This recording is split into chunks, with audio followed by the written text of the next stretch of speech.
আসসালামু আলাইকুম রহমতুল্লাহি ওবরাকাতুহ। আলহামদুলিল্লাহি ওয়াহদা ওয়াসসালাতু ওয়াসসালামু আলা মান লা নাবিয়্যা বা'দা আম্মা বা'দ ফাআউযু বিল্লাহি মিনাশ শাইতানির রাজীম। বিসমিল্লাহির রহমানির রহিম। ইন্নামাল মুমিনুনা আল্লাযীনা ইযা যুকিরাল্লাহু ওয়াজিলাত কুলুবুহুম وَإِذَا تُلِيَتْ عَلَيْهِمْ آيَاتُهُ زَادَتْهُمْ إِيمَانًا وَعَلَى رَبِّهِمْ يَتَوَكَّلُونَ. وعن عمر رضي الله تعالى عنه قال سمعت رسول الله صلى الله عليه وسلم يقول لو أنكم تتوكلون على الله حق توكله لرزقكم كما يرزق الطير تغدو خماصا وتروح بطانا. রাহু তিরমিজি। আলহামদুলিল্লাহ। দর্শক শ্রোতা ভাই ও বোনেরা, সম্মানিত উপস্থিত দিনদার ব্যক্তিবর্গ, কুল্লিয়াতুল কোরআন এবং ইমাম বুখারী ট্রাস্টের যৌথ উদ্যোগে আয়োজিত নিয়মিত সাপ্তাহিক হালাকার পদ্মকার এই ইলমি মজলিস এবং হালাকায় উপস্থিত আপনারা যারা ঢাকা শহরের তিক্ত বাস্তবতা উপেক্ষা করে যানজট, গরম, ধুলা বালু, প্রতিকূল পরিবেশ মাড়িয়ে এতদিন পর্যন্ত কষ্ট করে এসছেন, হাজির হয়েছেন, আমি আপনাদেরকে স্বাগত, মোবারকবাদ, ধন্যবাদ জানাই। আপনাদের প্রতিটি কদমে যেন আল্লাহ আপনাদের গুনাহ মাফ করে দেন, মর্যাদা বৃদ্ধি করে দেন, আমিন। আর যারা কোনো কারণে অথবা বেশি দূরে থাকার কারণে দেশের ভিতর থেকে অথবা প্রবাস থেকে আমাদের সাথে যুক্ত রয়েছেন অনলাইনে, আপনাদেরকেও অন্তরের অন্তঃস্থল থেকেই স্বাগত, মোবারকবাদ, ধন্যবাদ জানাচ্ছি। মহান আল্লাহ সুবহানাহু ওয়া তাআলা কুল্লিয়াতুল কোরআন এবং ইমাম বুখারী ট্রাস্টের এই যৌথ উদ্যোগ আল্লাহ সুবহানাহু ওয়া তাআলা কবুল করেন, ফ্রুটফুল করেন। আমরা যারা এর সাথে যুক্ত রয়েছি, আমরা যারা আলোচনা করি, আমরা যারা আলোচনা শুনি, আমরা যারা কষ্ট করি, আমরা যারা সময় দেই, শ্রম দেই, আল্লাহ সুবহানাহু ওয়া তাআলা আমাদের সবাইকে ক্ষমা করে দেন, মাফ করে দেন। আল্লাহ সুবহানাহু ওয়া তাআলা এর মাধ্যমে আমাদের জীবনটাকে যৎসামান্য হলেও পূর্বের চেয়ে সুন্দর করে ঢেলে সাজানোর, তাকওয়া ভিত্তিক, কোরআন সুন্নাহ ভিত্তিক, কোরআন সুন্নাহর আলোকে আলোকিত করার তৌফিক এনায়েত করেন, আমিন। সম্মানিত ভাই বোনেরা, যেমনটি আপনারা পূর্বেই ওয়েবসাইটে দেখেছেন, আমাদের পূর্ব নির্ধারিত বিষয়, যেমনটি তারা নাম দিয়েছে তাওয়াক্কুলের প্রকৃত পরীক্ষা, নবীদের জীবন থেকে শিক্ষা। মানে তাওয়াক্কুল কাকে বলে, নবীদের তাওয়াক্কুল কেমন ছিল, তাওয়াক্কুল নিয়ে আজকে আমাদের আলোচনা। তাওয়াক্কুল আরবি শব্দ, তবে তাফাউলের মাসদার, সহজ বাংলা আল্লাহ ভরসা, সহজ বাংলা আল্লাহ ভরসা। এক সময় লিখনে, বলনে, চলনে, উঠায় বসায় আল্লাহ ভরসা ছিল মানুষের জবানে, আল্লাহ ভরসা ছিল লিখা। এখন মুখেও আল্লাহ ভরসা নাই, লেখায়ও আল্লাহ ভরসা নাই, আর অন্তরেও আল্লাহ ভরসা নাই। আমরা বাস্তব কথা যেটি, আমরা এখন বস্তু নির্ভর, অ্যাবসোলুটলি যান্ত্রিক জীবন, মেশিন লাইফ। গাড়ি আছে, ডাক্তার আছে, টাকা আছে, বাড়ি আছে, ভাড়া উঠাচ্ছি, ব্যবসা আছে, আয় আসছে, চাকরি করছি, চাকরি করেছি, পেনশন আসছে, ব্যাংকে টাকা জমানো আছে, সেখান থেকে আসছে। সব যত আল্লাহ সুবহানাহু ওয়া তাআলা বিত্ত, বৈভব, দুনিয়ার চাকচিক্য, উপায় উপকরণ বাড়িয়ে দিয়েছেন, বাহ্যিক উন্নয়ন, ডেভেলপমেন্ট যতটা সাধিত হয়েছে, অভ্যন্তরীণ আর্থিক ততটাই ক্ষতি, ততটাই মানে ততটাই ডাউন হয়েছে, এবং আমরা ততটাই আমাদের অধপতন হয়েছে। প্রতিটা মানুষের দুটো জিনিস, দুটো দিক, একটা হলো তার বাহ্যিক, আর একটা হলো তার অভ্যন্তরীণ। যেটা আমরা দেখি, যেটা বাহ্যিক, এগুলি খুব দুর্বল, এগুলি কিছুই না। কি দেখি আমরা?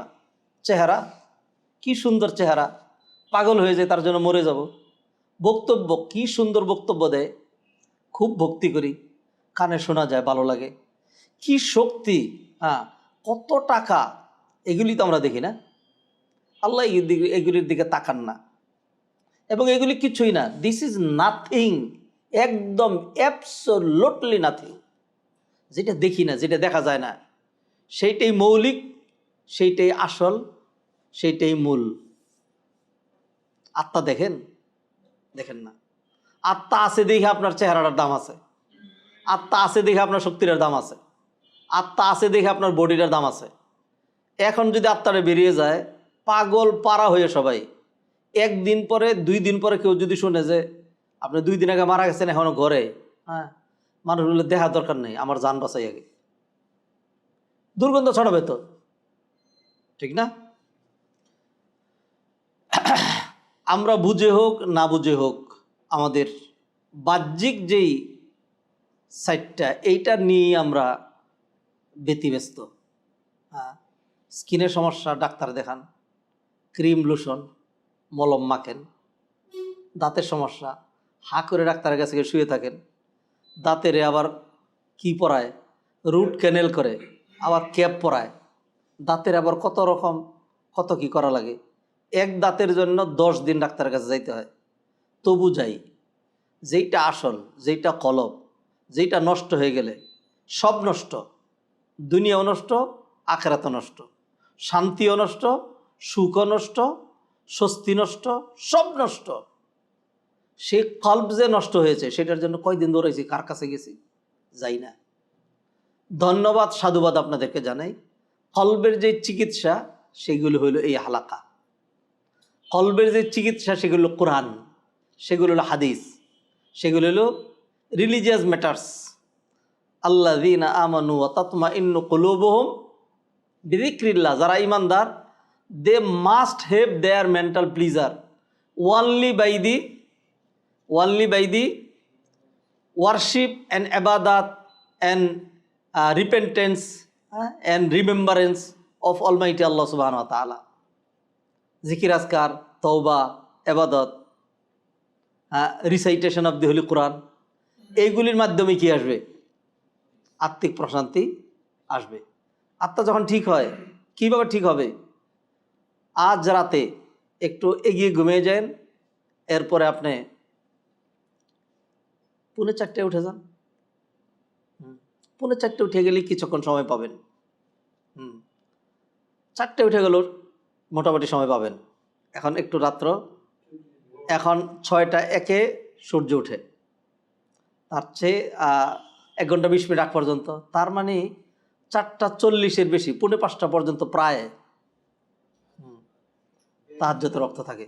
হ্যাঁ, 42-43, যাই হোক, মোটামুটি আর কি, 2-4 দিনের মধ্যে তো দেখি নেই, 42-43।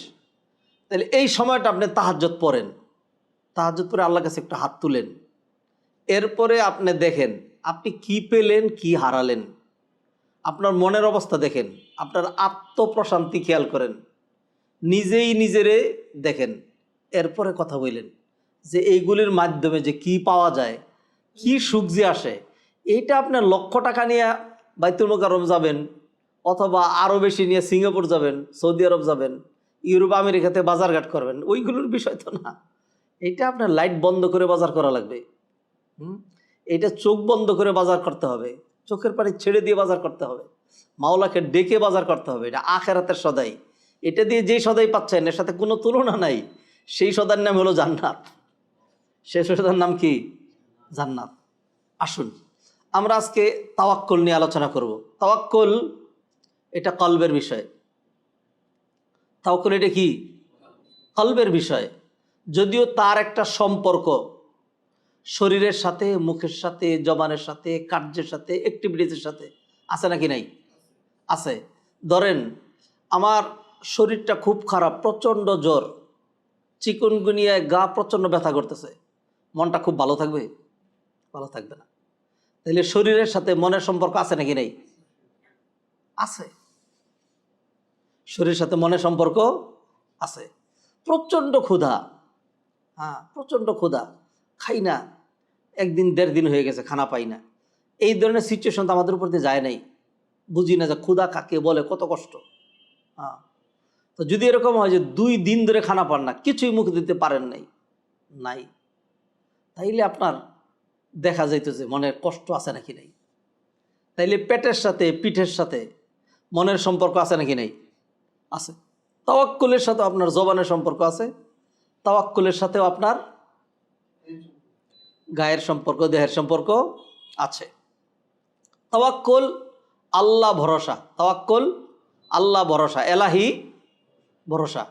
এক সময় মুরব্বিয়ান এখানে বলতে পারবেন, ইয়াং জেনারেশন এই সমস্ত অধ্যায় পাই নেই। প্রতিটা গাড়ি, হ্যাঁ, যে কোনো কিছুর সামনে মানুষ প্রথম যেটা লিখতো সেটা হলে কি হয় না হয় কে জানে, এলাহি ভরসা। কি লিখতো? এলাহি ভরসা। আপনারা যারা আগের যুগ দেখছেন, এখন আগের যুগে গাড়ি বেশি ছিল নাকি এখন বেশি? অনেক বেশি, অনেক, কোনো তুলনাই হয় না, ঠিক না? তুলনাই হয় না। সেই জয়দেবপুরে রাজবাড়ি থেকে আরও ঢালে কত দূরে থাইকা সেইখানে ইফতার করে মসজিদ থেকে জামাতে নামাজ পড়ে, এরপর রাইডার গাড়ি দিয়ে আইসা বনানী নাইমা, বনানী থেকে আবার টেম্পু দিয়ে মিরপুর 13তে গিয়া সেইখান থেকে হাইটা অথবা রিক্সায় ওই যে হারমিনের এখানে নাইমা, এরপরে রিক্সায় মিরপুর 13তে গিয়া এরপর তারাবির নামাজ পড়াইতাম। কোনোদিন তারাবিতে পিছনে পড়তাম না। এখন কেউ যদি বলে যে জয়দেবপুরে ইফতার করে এরপর মিরপুর 13 থেকে তারাবি পড়াবে, মানুষ তার কি বলবে? সম্ভব? কোনোতে সম্ভব না। তো রাস্তা এত ভালো ছিল না, রাস্তা এত বড় ছিল না, রাস্তা অনেক ছোট ছিল, কিন্তু এত মানুষও ছিল না, মানুষ এত শহর কেন্দ্রিক ছিল না, আর এত গাড়ি ছিল না। হ্যাঁ, ধীরে ধীরে চললেও রাস্তা ছাড়াইতো। প্রতিটা গাড়িতে এলাহি ভরসা লেখা থাকতো। আজকে এত গাড়ি, এত কিছু হয়েছে, একটা গাড়ির শুরুতেও সাইডে অথবা এখানে কোথাও এই ধরনের কিছু লেখা থাকে না। মানে এটা মানুষ এখন ব্যাকডেটেড কালচার মনে করে। এলাহি ভরসা, আল্লাহ ভরসা, দূর কি জিনিস। এখনো গাড়িতে এসি আছে, ঠিক আছে না? গাড়ির ইন্স্যুরেন্স করা আছে, গাড়ির মধ্যে ইয়ার ব্যাগ আছে, গাড়িতে এই আছে সেই আছে। এলাহি ভরসার আর দরকার নাই।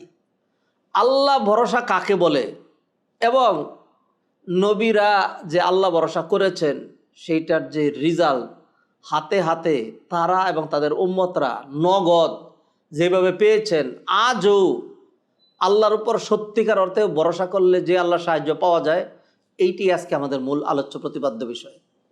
এর লক্ষ্য উদ্দেশ্য হলো আমরা বস্তুবাদী হয়ে গিয়েছি। বস্তু নির্ভরতা কমিয়ে যান্ত্রিক জীবনকে ম্যানুয়াল জীবন বানিয়ে অটু জীবন আমাদের এখন অটোমেটিক চলি। কিছু ম্যানুয়াল, বাহ্যিক সর্বস্ব না হয়ে কিছু আত্মিক।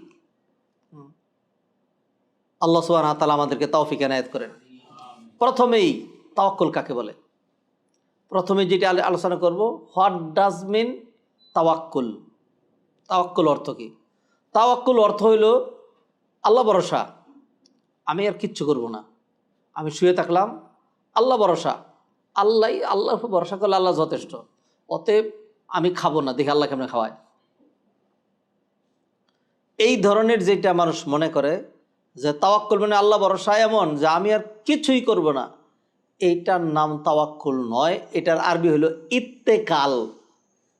তাওয়াক্কুল এখানে ওয়াও কাফ লাম, এটা হলো মূল ভার, মূল অক্ষর, 3টা মূল অক্ষর। সেইখান থেকে বাবে তাফা হলো তাওয়াক্কুল, আর বাবে ইফতেল হলো ইত্তেকাল।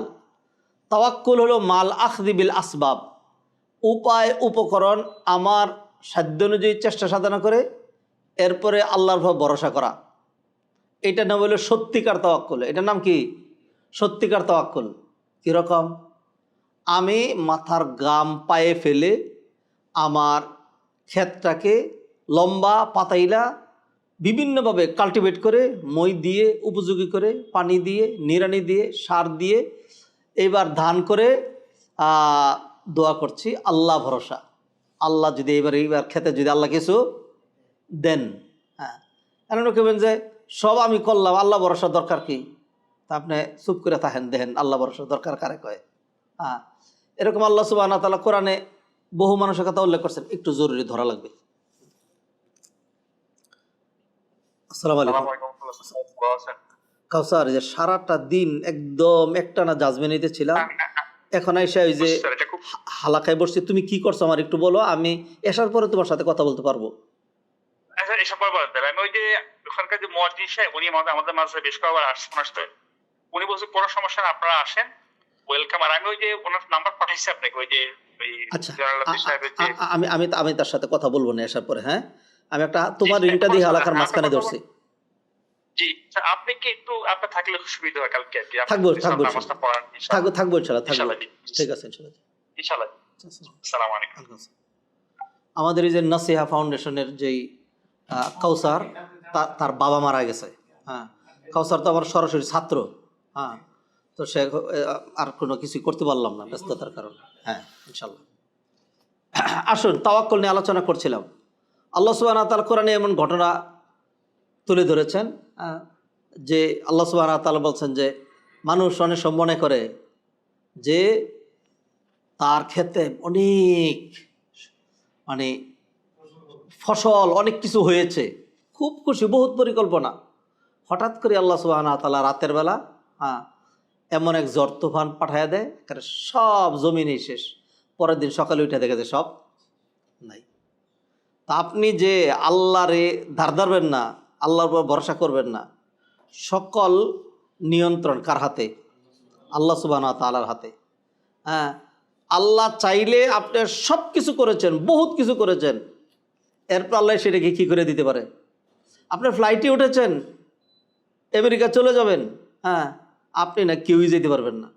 আল্লাহ সুবহানাহু ওয়া তাআলা যদি এই ফ্লাইট আমেরিকা যাওয়া মঞ্জুর না করেন, তাইলে আর যাওয়াটা হচ্ছে না। শিপে উঠেছেন, শিপ ডুবে না, ফ্লাইট অ্যাক্সিডেন্ট হয় না, গাড়ি অ্যাক্সিডেন্ট হয় না।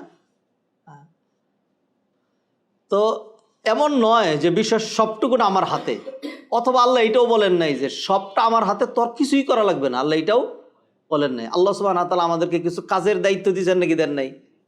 আল্লাহ সুবহানাহু ওয়া তাআলা কাজের দায়িত্ব দিয়েছেন, দিয়ে বলেছেন এবার তোমরা কি করো? তাওয়াক্কুল করো।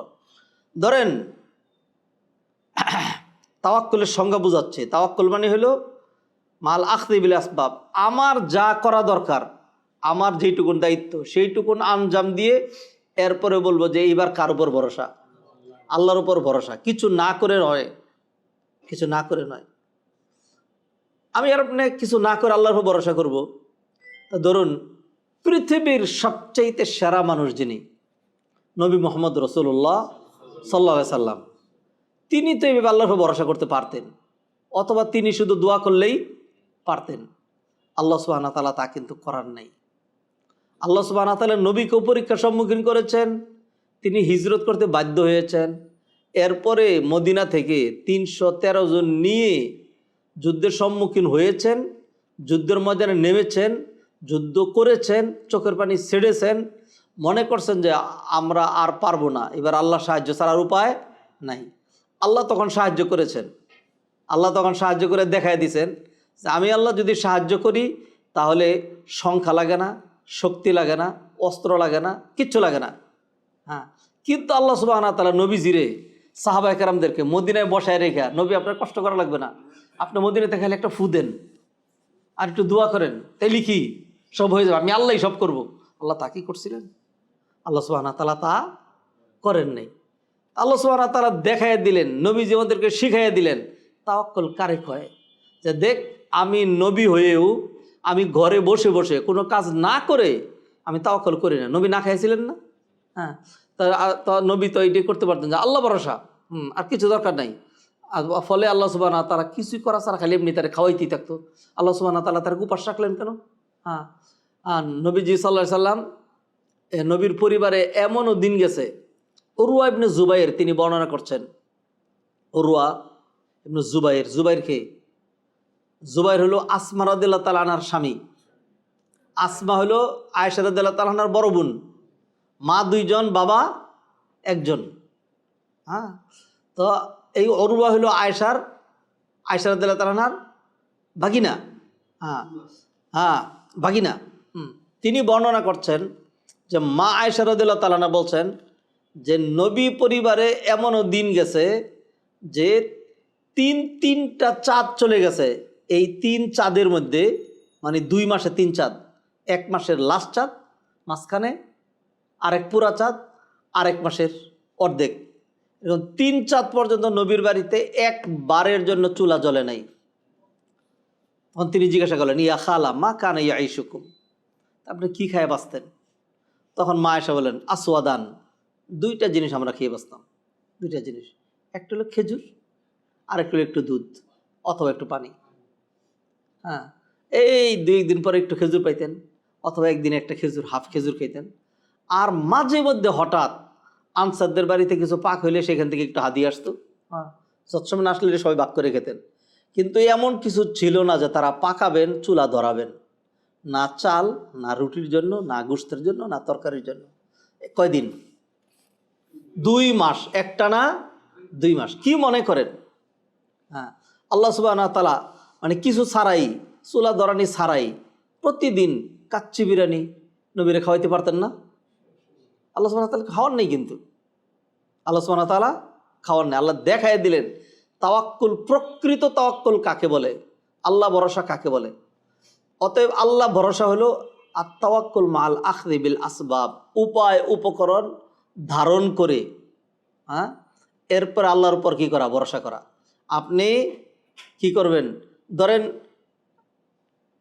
সৌদি আরবে যাচ্ছেন, সৌদি আরবে যাবেন, এখন আপনি টিকিট কেটে ফ্লাইটে উঠে এবার বসে দোয়া পরে বলবেন আল্লাহ ভরসা। আপনি টাকা আছে, বাহিরে ড্রাইভার আছে, গাড়ি আছে, আপনি চট্টগ্রাম যাচ্ছেন, ঘর থেকে বের হচ্ছেন, সব আপনার সামনে, এখন আপনি বলবেন যে আল্লাহর দরকার কি, আমার ড্রাইভার আছে, গাড়ি আছে। না, আপনি এই সময় বেরিয়ে বলবেন বিসমিল্লাহি তাওয়াক্কালতু আলাল্লাহ ওয়ালা হাওলা ওয়ালা কুওয়াতা ইল্লা বিল্লাহ। আর নাইলে যেই চাকার উপর দিয়ে যান, যেটা ঘুরে, যেই বিদ্যুৎ বেগে ঘুরে, এই হঠাৎ এক ঘোরার মধ্যে যে কোনো মুহূর্তে খুলে যেতে পারে না, হ্যাঁ, চাকা ব্রাস্ট হয়ে যেতে পারে না। এই গাড়িটা হঠাৎ করেই এত স্পিডের মধ্যে, এত গাড়ির মুস্কান দিয়ে আমরা যাচ্ছি, আবার নিরাপদে কিন্তু আসতেছি। এর চাইতে যৎসামান্য ঠুনকু কারণেও তো বড় ধরনের অ্যাক্সিডেন্ট হয়ে মানুষ মরে যায় নাকি যায় না? কত রকম অ্যাক্সিডেন্ট, মাইক্রো পানির ভিতরে চলে গেছে, বাস নিচে পড়ে গেছে, এরকম ঘটনা ঘটে না কি? ঘটে না? ঘটে। সেই জন্য আপনি পুরোপুরি উপায় অবলম্বন করবেন, এরপরে আল্লাহর উপর ভরসা করবেন। এইটা নাম হলো প্রকৃত ভরসা। নবীরা সেটা করেছেন, নবীরা সেটা করেছেন। হ্যাঁ, সত্যি কেউ যদি এইভাবে আল্লাহর উপর ভরসা করে, তাহলে আল্লাহ সুবহানাহু ওয়া তাআলা তার সেই ভরসা আল্লাহ সুবহানাহু ওয়া তাআলা নষ্ট করেন না। আল্লাহ সুবহানাহু ওয়া তাআলা তাকে কি করেন? তাকে সাহায্য করেন। আল্লাহ সুবহানাহু ওয়া তাআলা তার ডাকে সাড়া দেন। আল্লাহ সুবহানাহু ওয়া তাআলা তার পাশে থাকেন। হ্যাঁ, নবীজি সাল্লাল্লাহু আলাইহি ওয়াসাল্লামের হাদিস কি? ওমর রাদিয়াল্লাহু তাআলা বর্ণনা করছেন, নবীজি সাল্লাল্লাহু আলাইহি ওয়াসাল্লাম ইরশাদ করছেন, লাউ আন্নাকুম তাতাওয়াক্কালুনা আলাল্লাহি হাক্কা তাওয়াক্কুলি, যদি তোমরা সত্যিকার অর্থেই আল্লাহর উপর ভরসা করতে পারতে, তাইলে আল্লাহ সুবহানাহু ওয়া তাআলা কি করতেন? তোমাদেরকে রিজিক দিতেন, যেমনিভাবে পাখিদেরকে কি করেন? রিজিক দেন। তাকদু খিমাসান ওয়া তারুহু বিতানা, পাখিগুলো আগামীকালকের জন্য কোথাও খানা সঞ্চয় করে রেখে আসে নাই, নিজের বাসায়ও নিয়ে আসে নাই, আল্লাহর নাম নিয়ে বেরিয়ে গেছে। আবার বিকালবেলা যখন আসছে, আল্লাহর নাম নিয়ে পেট ভরে আসছে নাকি খালি পেটে? পেট ভরে আসছে। আল্লাহ তার জন্য একটা ব্যবস্থা রেখেছেন। কোথায় রেখেছেন, কিভাবে রেখেছেন? আল্লাহ সুবহানাহু ওয়া তাআলা, ধরেন আপনি এটা ঠুনকু মনে করতেছেন, তাইলে ধরেন একটা ডিস্ট্রিক্টের পাখিগুলো পালার দায়িত্ব আপনারা দিয়ে দিয়ে পারেন নাকি? পারবেন? পারবেন? পারবেন না। ধরেন সুন্দরবনে যে রয়্যাল বেঙ্গল টাইগারগুলো আছে, ওইটা পালার দায়িত্ব আপনারা দিব? পারবেন? একটা ডিস্ট্রিক্টে যে মহিষগুলো আছে, এইগুলোর পালার দায়িত্ব আপনারা দিব? পারবেন? আল্লাহ তার ঘাস নষ্ট করে দিবেন, আল্লাহ তার পানি নষ্ট করে দিবেন, আপনি খাওয়াবেন। কে পারবেন? কেউ পারবে না, দুনিয়ার কেউ পারবে না। আল্লাহ সুবহানাহু ওয়া তাআলা এত লক্ষ লক্ষ কোটি কোটি মিলিয়ন ট্রিলিয়ন পাখিকে আল্লাহ সুবহানাহু ওয়া তাআলা রিজিক দিচ্ছেন। গ্রামের দেখবেন বিভিন্ন জায়গায় এক এক গাছ আছে, বাঁশ ঝাড় আছে, ওইখানে সন্ধ্যার সময় গেলে দেখবেন না হাজার হাজার পাখি, হ্যাঁ, কিচির মিচির যে করতেছে, কত থেকে আসছে এটা করে, কি সুন্দর। হ্যাঁ, এই যে মেট্রো স্টেশন আছে না, এই যে উত্তরা সেন্টার, এইটাতে পাখি এরকম আস্তানা করছে। সন্ধ্যার সময় এখন যে আসলাম দেখি যে আল্লাহ, শত শত হাজার হাজার পাখি, হ্যাঁ, আওয়াজ করতেছে আর মানুষ ভিডিও করতেছে সেগুলো। হ্যাঁ, তো এইগুলোর পরিবার অনেক, এগুলো আল্লাহ সুবহানাহু ওয়া তাআলা পালেন। হ্যাঁ, পৃথিবীতে যে সাপগুলো আছে, এমনও সাপ আছে যেই সাপটা তার ওয়েটের কারণে, হ্যাঁ, সে নড়াচড়া করতে পারে না, বহুদূর পর্যন্ত যাইতে পারে না। অন্য সব যেরকম দৌড়ায় সেরকম দৌড়াইতে পারে না। আর অন্য সব যেরকম একটা ব্যাঙ খায়, একটা মাছ খায়, এরকম 1000 ব্যাঙ আর 1000 মাছে তার পেট ভরবে না, সেইখানে পড়েই আছে। সে তার রিজিক ধরে কেমনে? তার সামনে দিয়ে যখন কিছু যায় তখন আস্তে করে করে টান মারে। এই যে হা করে টান মারে, এটার সাথেই একটা ভিতরে ঢুকে যায়। তো সেইখানে মাসকে মাস পড়েই আছে। আল্লাহ সুবহানাহু ওয়া তাআলা এটারও পালার জন্য কোনোদিন হঠাৎ একটা হরিণ সামনে এনে দেয়, কোনোদিন একটা বকরি সামনে এনে দেয়, কোনোদিন একটা গরু সামনে এনে দেয়, কোনোদিন অন্য একটা প্রাণী সামনে এনে দেয়। আল্লাহ সুবহানাহু ওয়া তাআলা পালছেন এগুলিকে। তো আল্লাহ সুবহানাহু ওয়া তাআলা সকল পাখিগুলোকে রিজিক দেন। হ্যাঁ, যেহেতু কি তাদের অন্য কোনো টেনশন নাই। আমার আপনার টেনশন কি? ধরেন কিছুই নাই, ঢাকা শহরে থাকি, আগামী 1 সপ্তাহ যে চলবো সেই ব্যবস্থা নাই। হ্যাঁ, এখন যদি আত্মীয় স্বজন টাকা পয়সা চায়, যা অল্প কিছু আছে, দিবেন? কেউ কেউ দিবেন না, কেউ দিবেন না। কিন্তু পাখিরা কোনো কিছুই রাখে নাই। তো যদি আমাদের অবস্থা এরকম হইতো যে কিছুই থাকলো না, ঠিক আছে, আল্লাহ ভরসা, আগামীকাল এটা আগামীকাল বুঝবো। আল্লাহ হয়তো একটা কর্মের ব্যবস্থা করে দিবেন, হ্যাঁ, না হয় কোথাও একটা চাকরির ব্যবস্থা করে দিবেন, না হয় একখানে যাব, না হয় কেউ খানা একটা একদিক দিয়ে ব্যবস্থা হবেই না, আল্লাহ ভরসা। এইভাবে যদি আমরা করতে পারতাম তাহলে আল্লাহ সুবহানাহু ওয়া তাআলা ঠিকই আমাদেরকে দিতেন। আসেন তাওয়াক্কুলের কিছু হাদিস শোনাই, তাওয়াক্কুলের কিছু ঘটনা শোনাই, কোরআনিক কিছু শোনাই। এর মাধ্যমে এই সময় আমাদের শেষ হয়ে যাবে, সময় আমাদের খুবই স্বল্প। আসেন প্রথমেই একটা হাদিস দিয়ে শুরু করি। আব্দুল্লাহ ইবনে আব্বাস রাদিয়াল্লাহু তাআলা বর্ণনা করলেন, নবীজি সাল্লাল্লাহু আলাইহি ওয়াসাল্লাম ইরশাদ করছেন, উরিদাত আলাইয়াল উমাম, সকল উম্মতকে আমার সামনে পেশ করা হলো। ফারাআইতুন নাবিয়্যা ওয়া মাআহুর রুহাইত, আমি কিছু নবী দেখলাম তার সাথে 1 2 মানুষ, আর কিছু নবী পাইলাম তাদের সাথে ছোট্ট একটা দল পাইলাম, আর কিছু নবী দেখলাম তাদের সাথে রজুলুন রজুলানে, 1 পুরুষ অথবা 2 মানুষ, এর বেশি কেউ তার ডাকে সাড়া দেয় নাই। ওয়ান নাবী আলাইসা মাহু আহাদ, এমন নবীও পেলাম যার ডাকে কেউ সাড়া দেয় না, সে একাই, তার কথা কেউ শোনে নাই। ঈদ রুফি আলী সাওয়াদুন আজিম ফজানান্ত আন্নাহু উম্মতি, হঠাৎ করেই এক বিশাল জনগোষ্ঠী আমার সামনে পেশ করা হলো। আমি মনে করলাম এরা আমার উম্মত, এরা হবে আমার উম্মত। ফাকিল আলী হাদা মুসা ওয়া কওমুহু, তখন আমাকে বলা হলো না, এটা আপনার উম্মত না, এরা হইল মুসা এবং তার কওম। ওয়ালাকিন উনজুর ইলাল উফুক, আপনি দিগন্তের দিকে তাকান। ফানাজারতু ফাইদা সাওয়াদুন আজিম, তাকায় দেখে আরও বিশাল জনগোষ্ঠী। ফাকিল আলী উনজুর ইলাল উফুকিল আখার, আরেক প্রান্তে তাকান, দিগন্তের আরেক প্রান্তে তাকান। ফাইদা সাওয়াদুন আজিম, তাকায় দেখি আরও বিশাল জনগোষ্ঠী। ফাকিল আলী হাদিহি উম্মাতুক, প্রথম তাকাইলাম পশ্চিম দিগন্তে, এবার আল্লাহ বলেন পূর্ব দিগন্তে তাকান। আর আল্লাহ দেখাই দিলেন যে পশ্চিম টু পূর্ব, পূর্ব টু পশ্চিম, এই যে পুরা যে এরা সব হইল আপনার উম্মত, এরা হইল আপনার উম্মত। ওমা আহুম সাবউনা আলফান ইয়াদখুলুনা আল জান্নাতা বিগাইরি হিসাব ওয়ালা আযাব, আর এদের সাথে 70,000 মানুষ জান্নাতে প্রবেশ করবে। এদের সাথে এই যে এত বিশাল নবীর উম্মত, এরকম আরও 70,000 মানুষ আছে, আরও 70,000, এই বিশাল গ্রুপটা আপনার উম্মত, এটা আপনার উম্মত। আপনার উম্মতের আরও 70,000 মানুষ এমন আছে যারা জান্নাতে ডুববি বিগাইর হিসাবিন ওয়ালা আযাব, কোনো আযাব ছাড়া এবং কোনো হিসাব ছাড়া, কোনো আযাব ছাড়া। কয় হাজার? 70,000। সুম্মা নাহাদা ফাদাখালা মানজিলাহু ফাকাদান নাস।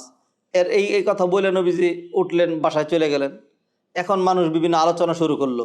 হ্যাঁ, ফি উলাইকাল্লাযিনা ইয়াদখুলুন জান্নাতা বিলা হিসাব ওয়ালা আযাব। এই 70,000 কারা হইতে পারে? নবীর সাহাবীরা, তাহলে আবু বকর, ওমর, মুহাজিররা, তাহলে আনসার, এরকম আলোচনা। ফাকালা বাদুহুম ফালা আল্লাহুম আল্লাযিনা সাহিবু রাসূলুল্লাহ, যারা নবীজির সাহাবী হয়েছে তারা। ওয়াকালা বাদুহুম ফালা আল্লাহুমুল্লাযিনা উলিদু ফিল ইসলাম, যারা ইসলামে জন্মগ্রহণ করেছে, কোনো জাহিলিয়াতের ছোঁয়া পায়নি। ফালাম ইউশরিকু বিল্লাহি শাইআন, কোনো শিরিক করে নাই। ওয়াযাকারু আশিয়া, এইভাবেই এক একজন এক একটা বিভিন্ন কিছু আলোচনা করলো। ফাখারাজা আলাইহিম রাসূলুল্লাহ সাল্লাল্লাহু আলাইহি সাল্লাম, নবীজি তাদের সামনে বের হলেন। ফাকালা মাল্লাযী তাখুদুনা ফীহি, তোমরা কি নিয়ে তর্ক করছো? তোমরা কি নিয়ে তর্ক করছো? ফাখবারুহু, তখন লোকজন নবীজিকে বলল এটা নিয়ে। ফাকালা, তখন নবীজি জবাব দিয়ে দিলেন, হুমুল্লাযীনা লা ইয়ারকুন ওয়ালা ইয়াস্তারকুন ওয়ালা ইয়াতাতায়্যারুন ওয়া আলা রাব্বিহিম ইয়াতাওয়াক্কালুন। তারা হলো ওই মানুষগুলো যাদের এই 4টা বৈশিষ্ট্য আছে। তাদের কয়টা বৈশিষ্ট্য? 4টা বৈশিষ্ট্য। একটা হলো লা ইয়ারকুন ওয়ালা ইয়াস্তারকুন, যারা মানুষকে জারফুক করে না। যারা মানুষকে কি করে না? কোরআন হাদিসের কথা বলা হয় নাই, ওই যে উল্টা পাল্টা যেই জারফুক মানুষ করে, হ্যাঁ, কুফরি কালাম ইত্যাদি। ওয়ালা ইয়াস্তারকুন, জারফুক মানুষের কাছে চায় না, তাবিজ টাবিজ এগুলি করে না। ওয়ালা ইয়াতাতায়্যারুন, ওয়ালা ইয়াতাতায়্যারুন, লক্ষণে কুলক্ষণে এগুলি বলে না যে এই তারকার কারণে এটা, অমুকের কারণে এটা, এই সমস্ত বদাখিদা রাখে না। এই হলো 3। আর 4 নাম্বার, ওয়া আলা রাব্বিহিম ইয়াতাওয়াক্কালুন, তারা আল্লাহর উপর ভরসা রাখে, তারা আল্লাহর উপর ভরসা রাখে। এই যে বৈশিষ্ট্য, যারা এই ধরনের বৈশিষ্ট্য যাদের, কোনোদিন কারো কাছ থেকে জারফুক করায় নাই, জারফুক মানে উল্টা পাল্টা এটা করায় নাই, আর হইল আল্লাহর উপর ভরসা রাখছে, এই বৈশিষ্ট্যগুলো যাদের। ফাকালা উক্কাশা ইবনু মুহসিন, ওইখানে একজন লোক ছিল, নাম ছিল উক্কাশা। নাম কি? উক্কাশা। ফাকালা উক্কাশা ইবনু মুহসিন, ফাকালা উদ আল্লাহ, ফাকামা উক্কাশা ইবনু মুহসিন, উক্কাশা ইবনু মুহসিন দাঁড়াইল। ফাকালা, সে বলল, উদ আল্লাহ আইয়া জালানি মিনহুম, ও নবী আপনি একটু দোয়া করেন, আল্লাহ যেন আমাকে তাদের মধ্যে শামিল করেন, আল্লাহ যেন আমাকে এই 70,000 মধ্যে শামিল করেন। ফাকালা, তখন নবীজি বলেন, আন্তা মিনহুম, আন্তা মিনহুম, যাও আমি নবী বলে দিলাম তুমি এই 70,000-এর একজন। সুবহানাল্লাহ, বিনা হিসাবে এই উক্কাশা জান্নাতে যাবে। আচ্ছা, সুম্মা কামা রাজুলুন আখার, এরপর আরেক লোক দাঁড়াইলো। ফাকালা উদুল্লাহ ইয়া জালানি মিনহুম, ও আল্লাহ রাসূল দোয়া করেন আল্লাহ যেন আমারও তাদের মধ্যে শামিল করে। তখন নবীজি বলেন, সাবাকাকা বিহা উক্কাশা, না, এই ফজিলত উক্কাশা নিয়ে গেছে, এটার তোমার জন্য নাই। মুত্তাফাকুন আলাইহি।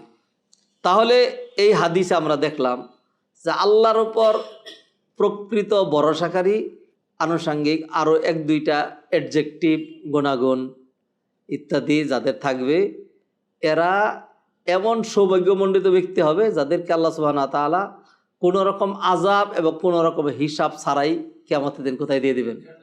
জান্নাতে দিয়ে দিবেন।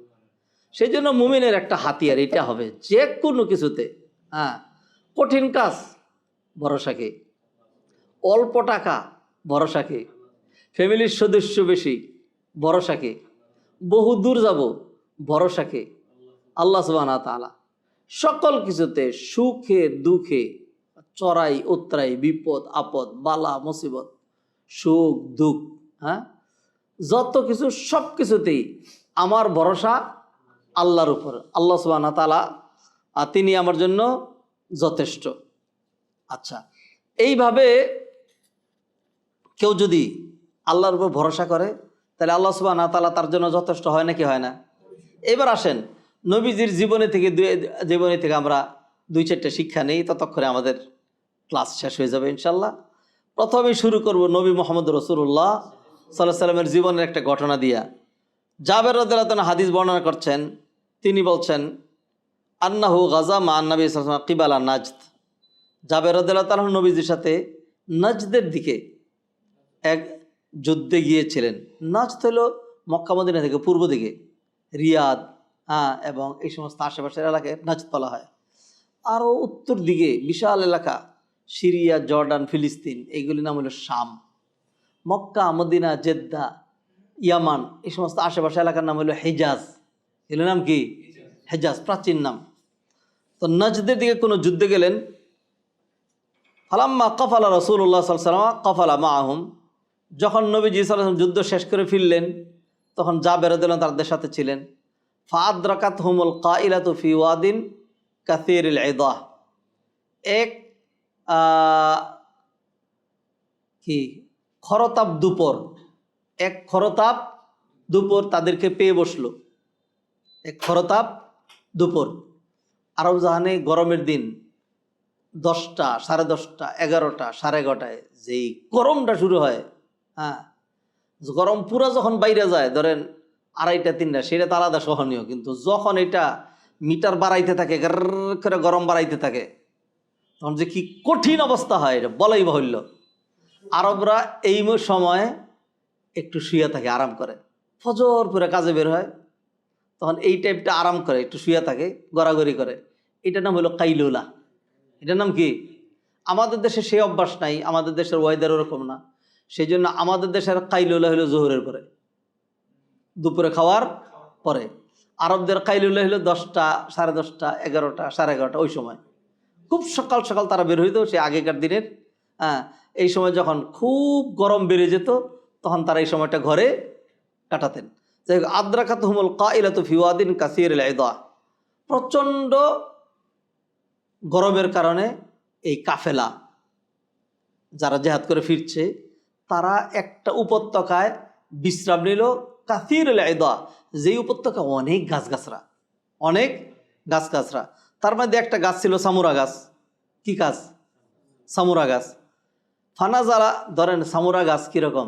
যেই গাছের ছায়া বেশি হয়, আমাদের দেশে লিখতাম বট গাছ। কি কইতাম আমরা? বট গাছ। ফানাজালা রাসূলুল্লাহ সাল্লাল্লাহু আলাইহি ওয়াসাল্লাম ওয়া তাফাররাকান নাসু ইস্তাযিল্লুনা বিশ-শাজার, নবীজি নামলেন, সাহাবায়ে কেরামও তারা এক একজন ছড়ায় ছিড়ে এদিক সেদিক গেলেন, ইস্তাযিল্লুনা শাজার, বিভিন্ন গাছের ছায়া গ্রহণ করার জন্য। চিত্রটা আমরা বুঝতে পারছি না, চিত্রটা কীরকম হয়, কারণ আমরা তো মরুভূমির মানুষ না। মরুভূমি পুরা খালি আর খালি, মানুষ থাকে এক পাহাড়ের কিনারে, শহরের কিনারে, এইখানে অল্প কিছু, আর বাকি শত শত কিলোমিটার শুধু কি মরুভূমি, খালি আর খালি। প্রয়োজনে মানুষের সেই ঠাকুরগাঁ থেকে রওনা দিয়ে চিরাং যাইতে হয়, কুমিল্লা থেকে রওনা দিয়ে টাঙ্গাইল আসতে হয়, মাঝখানে একটা মরুভূমি। তো মানুষ যখন কোথাও যাত্রা বিরতি করে, যাত্রা বিরতি করলে কি করে? ধরেন 2-3 জন ওই গাছের নিচে চলে গেল, গিয়ে একটা চুলা করবে, তাঁবুটা টানাবে, এখানে একটু বিশ্রাম নেবে, তাদের মহিলারা শুয়ে থাকবে, তাদের পুরুষরা সামনে থাকবে। এরপরে টয়লেট স্থানের প্রয়োজন হবে। এরপরে এইখান থেকে বেরিয়ে আধা কিলোমিটার, 1 কিলোমিটার দূরে পাহাড়ে আড়ালে, উঁচা জায়গার আড়ালে সেখানে টয়লেট স্থান সারবে। তা ধরেন 1-1.5-2 কিলোমিটার ব্যাপী এইখানে কিছু মানুষ, ওইখানে কিছু মানুষ, ওইখানে কিছু মানুষ, বুঝতে পারছেন? এইভাবে। তো এই গাছের মধ্যে ওয়ানাজালা রাসূল তাহতা সামুরা, নবীজি সাল্লাল্লাহু আলাইহি সাল্লাম সামুরা গাছের নিচে নামলেন। সাহাবায়ে কেরাম বলেন, ইয়া রাসূলুল্লাহ, আপনি এখানে থাকেন, এখানে প্রচুর ছায়া আছে। ফাআল্লাকা বিহা সাইফাহু, নবীজি সাল্লাল্লাহু আলাইহি সাল্লাম তখন তার তরবারিটা এই সামুরা গাছে ঝুলাইলেন। নবীজির হাতে একটা তরবারি ছিল, এটা কোথায় ঝুলাইলেন? সামুরা গাছে। নবীজি শুয়ে এখন ঘুমাচ্ছেন, রেস্ট নিচ্ছেন। টায়ার্ড, সফর থেকে আসছেন, জেহাদ থেকে আসছেন, হাঁটার উপরে হাঁটা, কষ্টের উপরে কষ্ট। সাহাবায়ে কেরাম, নবীজি যেহেতু এই গাছের নিচে ছায়া নিছেন, সাহাবায়ে কেরাম একটু জোরে জোরে কথা বলবেন। গ্রামের মানুষকে আমাদের মতো আস্তে কথা কয় নাকি? জোরে জোরে কথা বলে। সেই জন্য তারা কি করলেন? একটু দূরে দূরে, এই আয় নবীজি এখান থেকে, চল আমরা এইদিকে যাই, একটু দূরে তারা জায়গা নিলেন। আচ্ছা, দেখি কি হয়। ফাআল্লাকা বিহা সাইফাহু ওয়ানিমনা নাওমাতান, সাহাবায়ে কেরাম বলছেন, জাবের বলছেন, অনিমনা নাওমাতান, আমরা সবাই শুয়ে একটা ঘুম দিলাম, নাক ডাইয়া একটা ঘুম দিলাম। ফাইদা রাসূলুল্লাহ সাল্লাল্লাহু আলাইহি ওয়াসাল্লাম ইয়াদউনা, হঠাৎ করে নবীজি আমাদেরকে ডাকতে শুরু করলেন। ওয়া ইদা ইনদাহু আরাবিয়ুন, আর তখন তার কাছে ছিল একজন বেদুইন। ফাকালা ইন্না হাযা ইখতারাতা আলাইয়া সাইফি ওয়া আনা নাইম, নবীজি বললেন যে এই লোক আমি ঘুমাচ্ছিলাম, নবীজি ঘুমাচ্ছিল, এই লোক আইসা তরবারি নবীজির গর্দানের উপরে এইভাবে তুলে ধরছে। হ্যাঁ, ফাস্তায় কাস্তু, তখন আমি সজাগ হইলাম। আচ্ছা, একজন তরবারি তুলছে, মাইরে দিবে, নবীজির এখনই সজাগ হওয়া লাগে? আগে সজাগ হইতে পারলো না? অথবা আরেকটু পরে কাম সেরে ফেলতো। এই যে দেখেন, জব কিন্তু দিয়ে দিছে উনি। মানে নবীজি ঘুমাচ্ছিলেন নিশ্চিন্তে, যখন এই লোক তরবারি তুলছে মাইরে দিবে, তখন আল্লাহ নবীর কলবে নাড়া দিছে যে ছায়া দেখেন কি করে, বুঝছেন তো? হ্যাঁ, ফাস্তায় কাস্তু ওয়াহুয়া ফি ইয়াদিহি সলতা, তাকায় দেখি তরবারি কুশমুক্ত হয়ে গেছে। তরবারি তো একটা ঢাকনার ভিতরে থাকে, খুইলা সে তরবারি এরকম এবার আমার মেরে দিবে। কলা, তখন ওই লোক বলছে মানিয়াম না ওকা মিন্নি বেদুইন। ঘটনা বুঝেন নাই? নবীজি সাল্লাল্লাহু আলাইহি সাল্লাম তরবারিটা গাছের মধ্যে ঝুলাইছে, ঝুলাইয়া নবীজি ঘুমাচ্ছেন, সাহাবীরা দূর দূরান্তে ঘুমাচ্ছে। বেদুইন একটা পার্শ্বেদা যায়, দেখলো যে অরক্ষিত নবীজি একা, আবার বাড়িতে যাইতে হবে না, তরবারি ওইখানেই আছে। আয়সা নবীজির তরবারিটা নিয়েই এ নবীর তরবারিতে নবীরে কি করে দিবে? শেষ করে দিবে। যা আরব জাহানের লোকজন তারে বাহবা দিবে, আর কোনো ঝামেলা নাই। যারে নিয়ে ঝামেলা হচ্ছিল তারই কি করে দিছি? শেষ করে দিছি। তরবারি তুলে এরকম করে যখন মারবে, তখন আল্লাহ কয় নবী একটু তাকায় দেখেন তো কি করে। নবীজি তাকাইলেন, যখন সজাগ হয়ে নবীজি তাকাইছে, এইবার ঘুমন্ত লোকটা মেরে দিচ্ছিল, হঠাৎ করে তাকাইছে। সবই তো আল্লাহর পক্ষ থেকে হয়। কার পক্ষ থেকে হয়? আল্লাহর পক্ষ থেকে। কালা মানিয়াম না ওকা মিন্নি, তরবারি যে তার হাতে, মেরে দিলেই শেষ। তখন সে বলে মানিয়াম না ওকা মিন্নি, আমার থেকে তোমারে কে বাঁচাবে? আমার থেকে তোমাকে কে বাঁচাবে? আল্লাহ ভরসার কোনো বিষয় আছে? এইবার দেখেন নবীজিকে বলেন কলতু আল্লাহু, কলতু আল্লাহ সালাসান। ওই লোক তিনবার জিজ্ঞাসা করছে, নবীজি তিনবারই বললেন। কেন? আল্লাহ বাঁচাবেন, এরকম না যায়। থাক, খামাক, আমি কি কোনো ক্ষতি করছি তোমার? আমি তো ঘুমাচ্ছিলাম, তরবারি এখানে রেখে দিয়েছি, তুমি আমার মারবা কেন? আমি তোমার কি করছি? হ্যাঁ, তুমি আমার মেরো না, আমি তোমার কিচ্ছু করবো না, সরি। হ্যাঁ, আমার বুঝেন নাই, আমার ভুল হয়ে গেছে, অথবা এইটা সেটা একটা কিছু, কিচ্ছু না। এক কথা, তোমাকে কে বাঁচাবে আমার হাত থেকে? হ্যাঁ, থাক, আবার বেরো না, এরকম না। নবীজি এক কথা, আল্লাহ বাঁচাবে। কে বাঁচাবে? এইটার নাম তাওয়াক্কুল। এটার নাম কি? তাওয়াক্কুল। এই মুহূর্তে তো নবীজির আর কিছু করারও নাই, কিন্তু একটাই, কেন? তুমি তোমার হাতে তরবারি আছে দেখে তুমি আমার মেরে ফেলতে পারবা, এটা তো আমি বিশ্বাস করি না। হ্যাঁ, তরবারি মারলেও তুমি আমার মারতে পারবা না। হ্যাঁ, কারণ কে আছে? আল্লাহ সুবহানাহু ওয়া তাআলা। ওয়ালাম ইউআকিবহু ওয়া জালাস। যাই হোক, এইটুকুন হইল বুখারীর বর্ণনা। আর একটু রেওয়ায়েত আছে, সেটা বলি।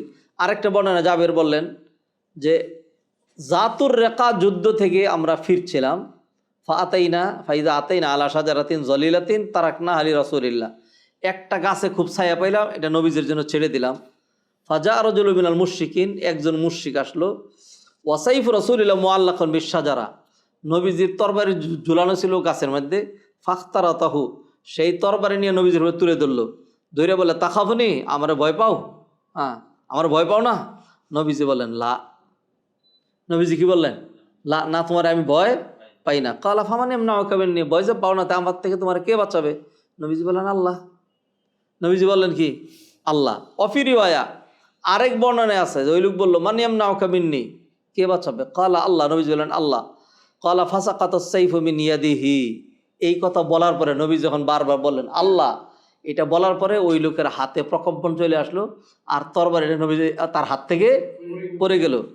এইবার ফাখাযা রাসূল আস-সাইফ, নবীজি তরবারি উঠায় নিলেন। ফাকালা, বললেন মানিয়াম না ওকামিননি, এইবার তোমারে আমার হাত থেকে কে বাঁচাবে? ফাকালা কুন খাইরা আখিজ, ফাকালা তাশহাদু আল্লা ইলাহা ইল্লাল্লাহ ওয়া আন্নী রাসূলুল্লাহ। হ্যাঁ, দেখেন, ফাকালা কুন খাইরা আখিজ। হ্যাঁ, তখন সে বলতেছে যে আপনি উত্তম প্রতিশোধকারী হন। নবীজিকে বলতেছে আপনি উত্তম প্রতিশোধকারী হন। আমি তো আপনাকে মেরেই ফেলছিলাম, আমি তো আপনাকে মেরেই ফেলছিলাম। শেষমেশ যাই হোক, আল্লাহ আপনাকে বাঁচাই দিছেন, এখন আপনি চাইলে আমাকে মাইরে ফেলতে পারেন। আমাকে মাইরেন না, আমাকে ছেড়ে দেন, আমাকে কি ছেড়ে দেন, এরকম আকাক্ষ। তখন নবীজি বললেন তাশহাদু আল্লাহ ইলাহা ইল্লাল্লাহ ওয়া আন রাসূলুল্লাহ, এই সাক্ষী দিবা যে আল্লাহ ছাড়া কোনো ইলাহ নাই আর আমি আল্লাহর রসুল? ক্বালা লা, ওই লোক বলে যে না, আমি সাক্ষী দিব না, ইসলামও আনবো না। এইবার দেখেন, যারা বলে নবীজি সাল্লাল্লাহু আলাইহি সাল্লাম তরবারি দিয়ে ইসলাম প্রচার করছেন, এই যে দেখেন একেবারে চাক্ষুষ প্রমাণ। এইখানে নবীজি সাল্লাল্লাহু আলাইহি সাল্লাম বলতে পারতেন যে তুই হয় মুসলমান হবি, আর নইলে তোর কি করবো, শেষ করে দেব। তখন সে ভয়ে করতে যে আমি মুসলমান হয়ে গেলাম, তাহলে তো একজন পারতো না। নবীজি সে বললো মুসলমান হবে না, নবীজি ছেড়ে দিলেন। ওয়ালাকিন্নি ওয়াহিদুক আল্লাহ ও কাতিলুক, তবে একটা ওয়াদা দিচ্ছি যে তোমার বিরুদ্ধে যুদ্ধ করব না, তোমার বিরুদ্ধে যুদ্ধ করব না। ওয়ালা কুনু মা কওমিন ইউকাতিলুনাক ফাখাল্লা সাবিলাহু, নবীজি তখন তাদেরকে ছেড়ে দিলেন। ফাআতা আসহাবাহু ফাকালা জিতুকুম মিন ইনদি খাইরিন নাস। যাই হোক, ঘটনা এবার আরও বলি, বিভিন্ন হাদিসে বিভিন্ন আসছে, যখন এরকম হচ্ছে, নবীজি ডাক দিলেন অথবা সাহাবা কেরাম দেখলো যে একটা লোকের সাথে নবীজির তরবারি নিয়ে এরকম হচ্ছে, তো সাহাবা কেরাম আসলেন দলে দলে শত শত। নবীজি যদি বলতেন অ্যাকশন অ্যাকশন ডাইরেক্ট অ্যাকশন, নবী মুহাম্মদের অ্যাকশন ডাইরেক্ট অ্যাকশন, যে স্লোগান আমরা দিই আর কি, তাইলে সাহাবিরা ওরে মাটির সাথে মিশায় ফেলতে, টুকরা টুকরা করে ফেলতে 5 মিনিট লাগতো? লাগতো না। কিছুই করেননি, তাকে কি করলেন? ছেড়ে দিলেন।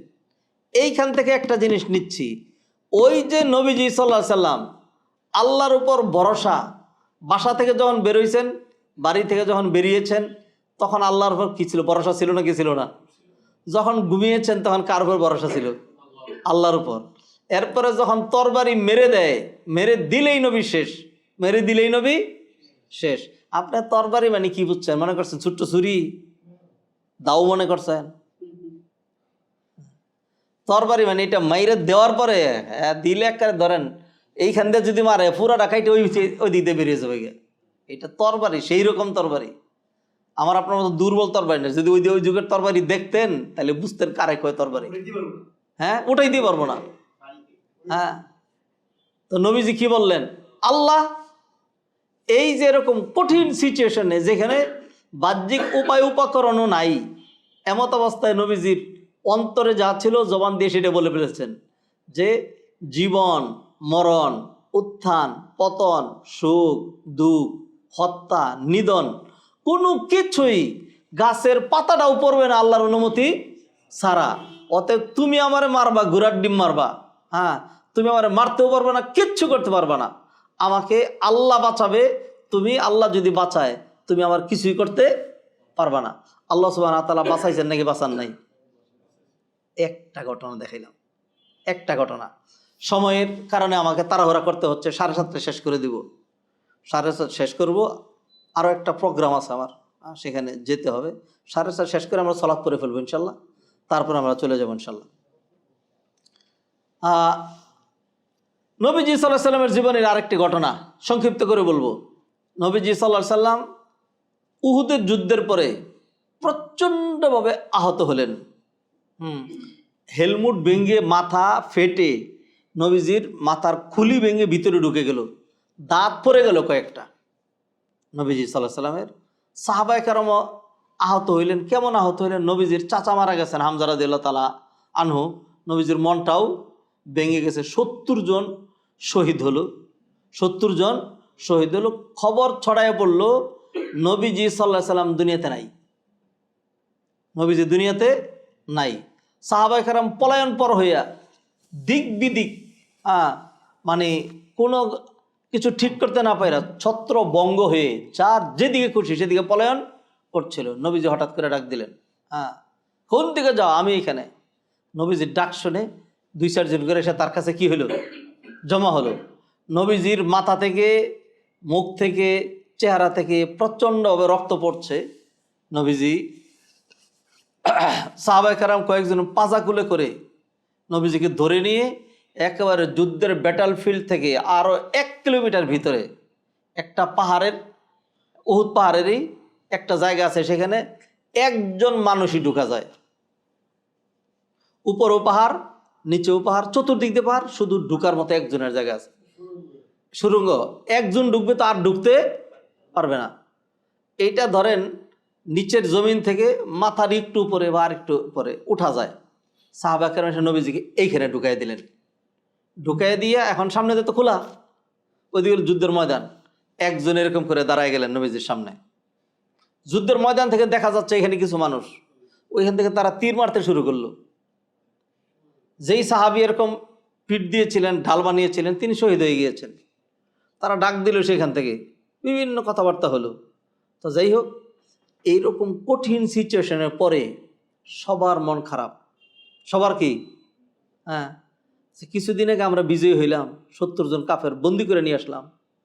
হ্যাঁ, আর 70 জনরে কি করলাম? সাইজ করলাম, মদিনা রাষ্ট্র কায়েম করলাম, আমাদের জয় জয়কার অবস্থা। হ্যাঁ, হঠাৎ করে 1 বছরের মাথায় আমির হামজা সহ 70 জন নাই। নবীজির দাঁত ভেঙে গেছে, নবীজির হেলমেট ভেঙে গেছে, শয়তান খবর ছড়াই দিছে নবীজি শহীদ হয়ে গেছেন। খুব কঠিন। হ্যাঁ, আল্লাহ সুবহানাহু ওয়া তাআলা কোরআনে সেই সিচুয়েশন বর্ণনা করেছেন। হ্যাঁ, কি যে কঠিন অবস্থা হয়ে গিয়েছিল। যাই হোক, এরপরে কাফেররা নিরঙ্কুশ বিজয় অর্জন করতে পারল না। আরব জাহানের যুদ্ধের নিরঙ্কুশ বিজয় কীরকম, কাকে বলে? যুদ্ধে জিতলে ওই জায়গায় অন্তত 2 দিন 2.5 দিন থাকতে হবে বীরের বেশে। খাসি জবাই করবে, উট জবাই করবে, নাচবে, অভিনয় করবে, খাবে, মদ পান করবে, জিতছি আমরা সাহস থাকলে আয় দেখি তোরা। হ্যাঁ, কাফেররা এটা আর পারল না। ঘটনা বলতে চাই না সময়ের কারণে, তবু বলে ফেলি। যুদ্ধের ময়দান থেকে আবু সুফিয়ান বারবার ডাক দিচ্ছিল, এই ওমর কি জীবিত আসো? নবীজি বললেন চুপ, কোনো জব দেওয়া দরকার নাই। নবীজি কৌশল অবলম্বন করলেন যে আমরা আহত, এখন তারা বিজয় নিয়ে নিছে, খামাখা যুদ্ধের ময়দান হলো ধোঁকার জায়গা। যুদ্ধের ময়দান কি? ধোঁকার জায়গা। তাদেরকে সত্য কথা বইলে ঠিক আছে আমরা আসি, আবার তাদেরকে এই না আবার আরেকটা দরকার কি? নবীজি বললেন চুপ থাকো, কোনো জব দিও না। আবু বকর আসো? নবীজি বললেন চুপ থাকো, জব দিও না। এইবার তৃতীয়বার আবু সুফিয়ান ডাক দিছে, মুহাম্মদ কি আসো? হ্যাঁ, মানে তারাও কইতে পারতেছে না কে বাইসা রয়েছে আর কে নাই। তখন নবীজি তো বাধা দেন বারবার, মুখ খোলা যায় না। তা ওমর রাদিয়াল্লাহু তাআলা আগেই রেডি। হ্যাঁ, নবীজি বাধা দেওয়ার আগেই ওমর দিল এক চিৎকার দিয়ে বলল যে ওমর, আবু বকর, মুহাম্মদ সবাই রেডি আছে তাদেরকে শায়েস্তা করার জন্য, আমরা সব আছি এইখানে।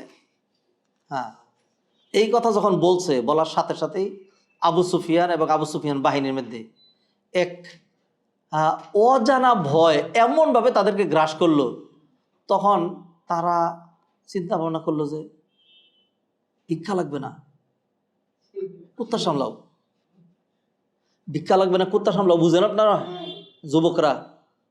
মানে একজন ভিক্ষা আনতে গেছে, যখন কুত্তায় ধরছে তখন মালিকরা ডাক ডাক কইতেছে যে ভিক্ষা লাগবে না, কুত্তা সামলান। এটা হলো ভিক্ষা লাগবে না, কুত্তা সামলান।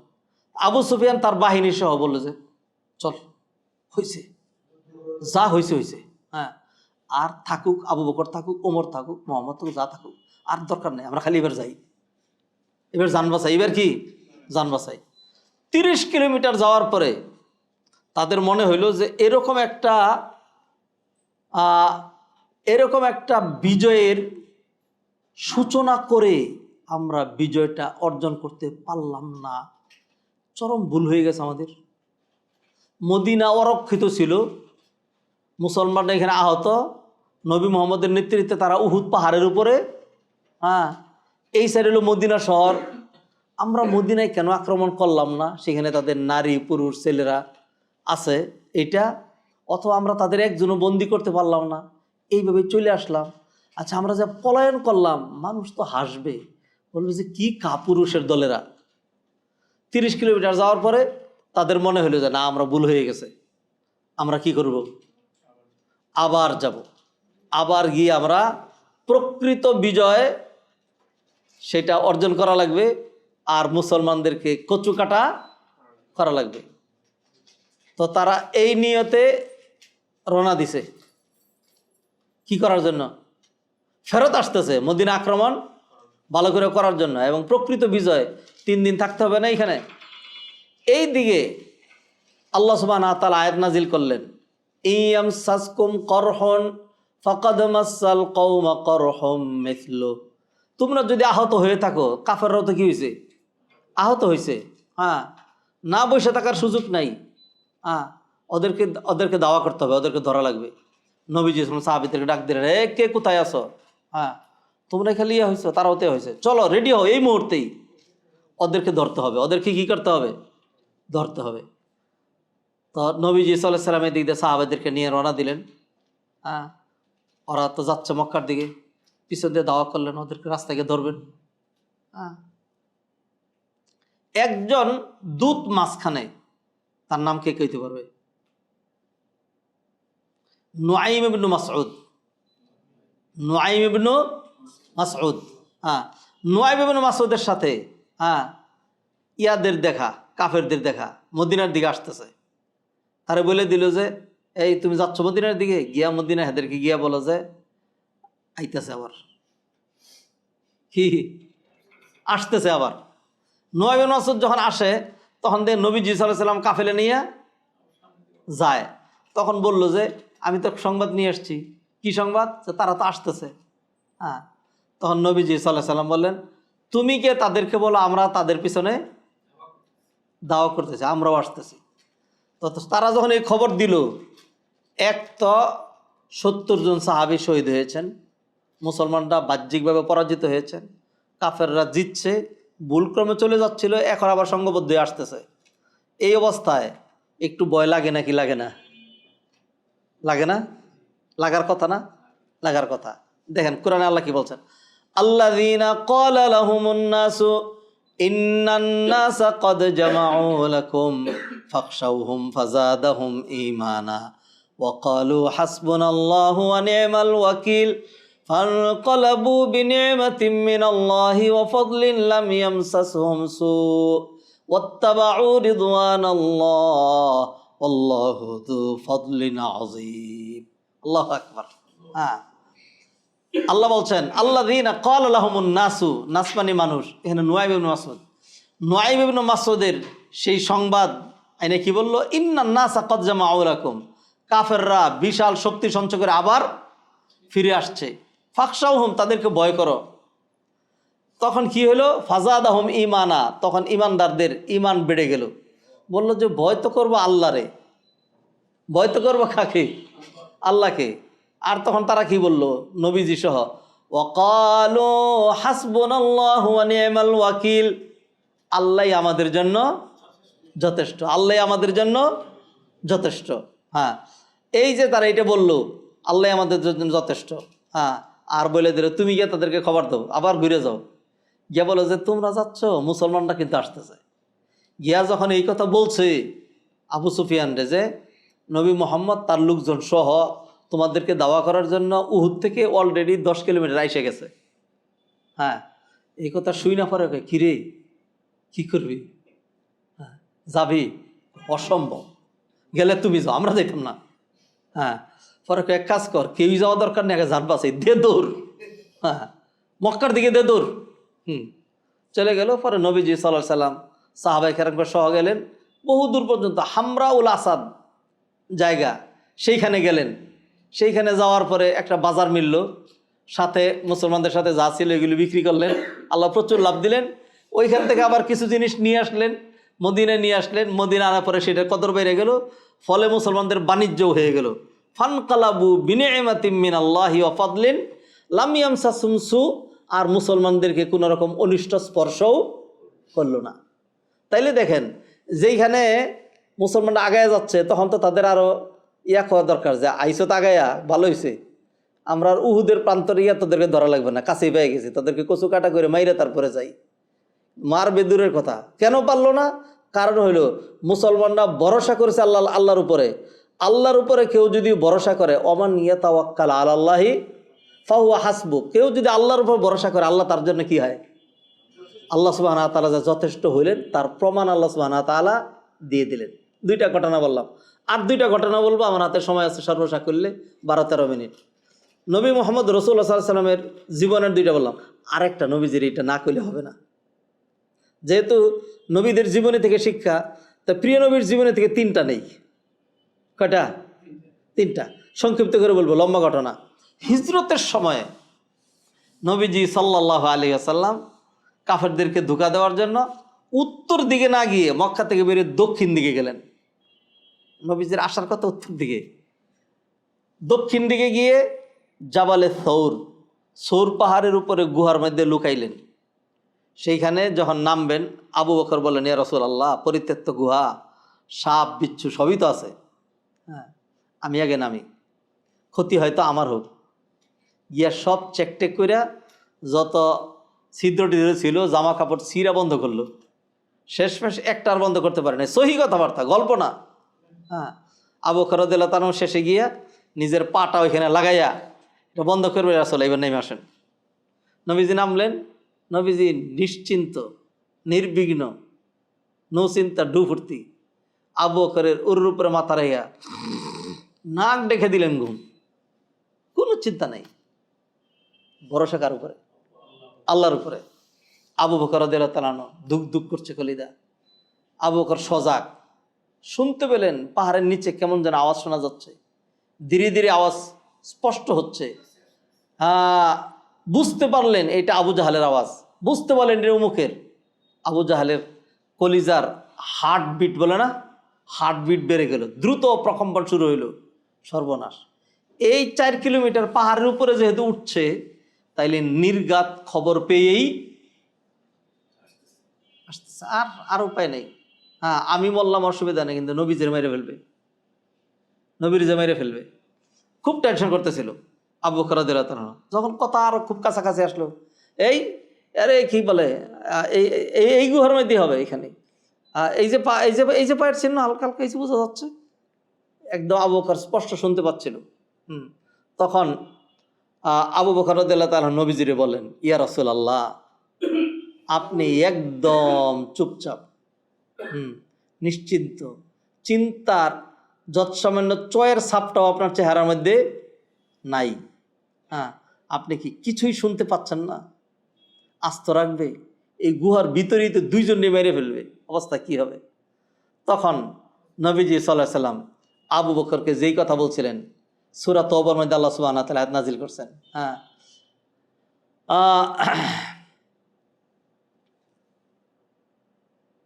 কি বললেন?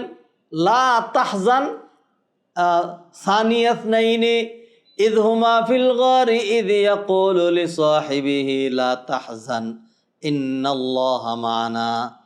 ও আবু বকর, তুমি কি মনে করছো? তুমি মনে করছো গুহার ভিতরে শুধুমাত্র তুমি আর আমি নবী বলছি, আমি আর তুমি শুধুমাত্র 2 জন গুহার ভিতরে নই, আমাদের সাথে তৃতীয় আরেকজন মহাশক্তি আছেন, যেই আল্লাহর উপর ভরসা করে আমি নবী এত নির্বাক, আমি এত নিশ্চিত, আমি এত নিশ্চিন্ত, আমি এবং এত চুপচাপ। অতএব তুমি টেনশন করো না, আল্লাহ আমাদের সাথে আছেন। সুবহানাল্লাহ। ফানজালাল্লাহু সাকিনাতাহু আলাইহি ওয়া আইয়াদাহু বিজুনুদিন লাম তারাউহা। এই লোকগুলির 4 কিলোমিটার উপরে উঠাইয়া, এই লোকগুলির আল্লাহ সুবহানাহু ওয়া তাআলা 4 কিলোমিটার উপরে উঠাইয়া এরপরে ব্যর্থ মনোরোধ করে তাদেরকে আবার ফেরত পাঠাইছেন নাকি পাঠান নাই? কি সমস্যা ছিল? 4 কিলোমিটার উপরে উঠছে, কারে তালাশ করতেছে? নবীজি এবং আবু বকরের। কি হবে? একজনকে যদি পায়া দিতে পারে, জীবন্ত অথবা মৃত, একজনের জন্য 100 উট, 2 জনের জন্য 200 উট, তাইলে যে 20 জন মানুষ মিলেও পায়, তাহলে কি মনে করেন? ঠিক না? এইখানে আসার পরে কি হইল? আল্লাহ সুবহানাহু ওয়া তাআলা একটা ব্যবস্থাপনা। এগুলি ঐতিহাসিক বর্ণনা, এগুলি সত্যও। হ্যাঁ, আল্লাহ সুবহানাহু ওয়া তাআলা সেখানে মাকড়সার জাল তৈরি করে দিলেন। হ্যাঁ, আইসা দেখলো কবুতর এখানে বসে আছে। হ্যাঁ, এরপরে তারা, আচ্ছা ধরেন মাকড়সার জাল খুব ঘন মাকড়সার জাল, মাকড়সার জাল তো দেয়ালের মতো এরকম ঘন হয় না? এই দেয়াল যেরকম, এদিক দিয়ে তাকাইলে কিছুই দেখা যাচ্ছে না। মাকড়সার জাল যদি ঘন হয়, তাইলে এই দিক দিয়ে তাকাইলে ওই দিকে দেখা যাবে না। মাকড়সার জাল এত শক্ত যে লাঠি দিয়ে বেরিয়েও ভাঙে না। কোরআনে আল্লাহ বলছেন, ওয়া ইন্না আওহানাল বুয়ুতি লাবাইতুল। মাকড়সার জাল তো তারা যদি একটা লাঠি দিয়ে এরকম নাড়া দিত, পাটা ঢুকাই দিত, তাইলেই তো ওই জালটা ভেঙে যায়, ঠিক না? এইখানে এসে তারা নিচের দিকে না তাকায় বলে তারা হরে শুরু করলো যে এই শিকার ছুটে যাবে, খামাকে দেরি করে না, পাগলেরা এইখানে কিচ্ছু নাই, চলো অন্য দিকে যাই। এই যে তাদের মনের ভিতরে এই অবস্থাটা তৈরি করে দেয়, 4 কিলোমিটার উঠার পরেও একটুর জন্য মানুষ কি কয়, যাতার জন্য মাছ ছাইরা লাভ নাই। এটা বুঝেন? এই যুবকরা গেলে কিচ্ছু বুঝবে না। আগেকার দিনে মাছ ধরতো যে পলো দিয়া, হ্যাঁ, পলো দিয়ে এরকম চাপ দিলে মাছ পড়লে এরকম ভারী মারতো। হ্যাঁ, তখন যদি এরকম আওয়াজ হইতো তখন কি করতে হয়, পলোর আরো চাপ দিয়ে ধরতে হয়, এটার বলে জাতা। হ্যাঁ, চাপ যদি না দেয় তাহলে মাছ কি চলে যাবে, মাছ তো পড়ছে, ধরা পড়ছে, এখন এটা চাপ দিলেই থাকে। তা 4 কিলোমিটার উপরে উঠছে, এখন একটু তাকাইলেই তো কি হয়, পাওয়া যায়। কিন্তু তারা আর তাকাইল না। আসল বিষয়টা কি? বিষয়টা হলো ওই যে নবীজি সাল্লাল্লাহু আলাইহি সাল্লাম সত্যিকার অর্থে আল্লাহর উপর ভরসা করলেন, আল্লাহ সুবহানাহু ওয়া তাআলা দেখাই দিলেন নবী আমার উপর ভরসা করেছে, আমি নবীর জন্য কি হব, যথেষ্ট হব। আল্লাহ সুবহানাহু ওয়া তাআলা নবীর এতটুকুন খাটাইয়া তারপর আল্লাহ সুবহানাহু ওয়া তাআলা যথেষ্ট হয়েছেন।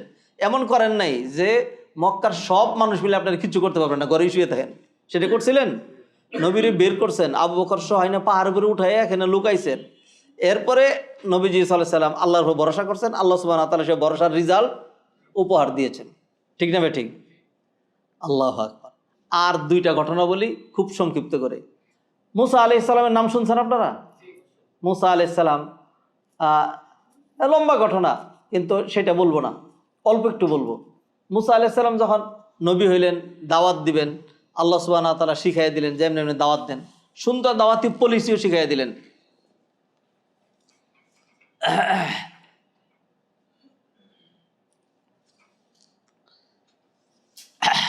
আল্লাহ সুবহানাহু ওয়া তাআলা এটাও বলে দিলেন যত সুন্দর করে দাওয়াত দিবেন, হ্যাঁ, শেষমেশ যদি ফেরাউন না শুনে তাইলে আপনি শেষে এইটা বলবেন, আন আরসিল মা'ানা বানি ইসরাঈল ওয়ালা তুআযিবহুম ক্বাদ জি'নাকা বিআয়াতিম মির রাব্বিক ওয়াসসালামু আলা মান ইত্তাবা'আল হুদা। হ্যাঁ, ঠিক আছে, যদি কথা তুমি নাই শোনো তাহলে একটা কাজ করো, বনি ইসরাইলের লোকগুলো আমার কাছে দিয়ে দাও, আমি এদের সবাইকে নিয়ে সাগর পাড়ি দিয়ে আমরা অন্য দেশে, আমাদের আগের দেশে চলে যাব, তোমাদেরকে আর কষ্ট দিব না, কেউ আমাদের থাকা দরকার নেই, তোমরা তো আমাদের কারণে খুব ডিস্টার্ব বোধ করো না, জুলুম টুলুম তো করেই। হ্যাঁ, কিন্তু ফেরাউন সেটাও করতে দিবে না। আচ্ছা ঠিক আছে, জায়গা গেলে আমরা বাঁচি, এরকম না, না যেতেও দিবে না। আল্লাহ সুবহানাহু ওয়া তাআলা শেষে মুসা আলাইহিস সালাম বললেন, ওয়া আওহাইনা ইলা মুসা আন আসরি বিইবাদি ইন্নাকুম মুত্তাবাউন। আমি মুসার কাছে এই মর্ম প্রেরণ করলাম যে আপনি যদি বনি ইসরাইলকে উদ্ধার করতে চান তাইলে রাতের আধারে সবাইকে নিয়ে লুকিয়ে পালিয়ে যেতে হবে। মুসা আলাইহিস সালাম তাদেরকে ওয়াদা দিলেন, সবাইকে বললেন। এরপরে এক রাতে তারা যখন পালাইয়া যান, খবর গেল ফেরাউনের কাছে যে সব তো পালাইতেছে, সব তো চলে যাচ্ছে। ফেরাউন বলল যে যাক যাক। কেন ফেরাউন কেন যাক বলল? ফেরাউনের কথা হলো যাবে কই, সামনে কি সাগর, যাইতে পারবে না।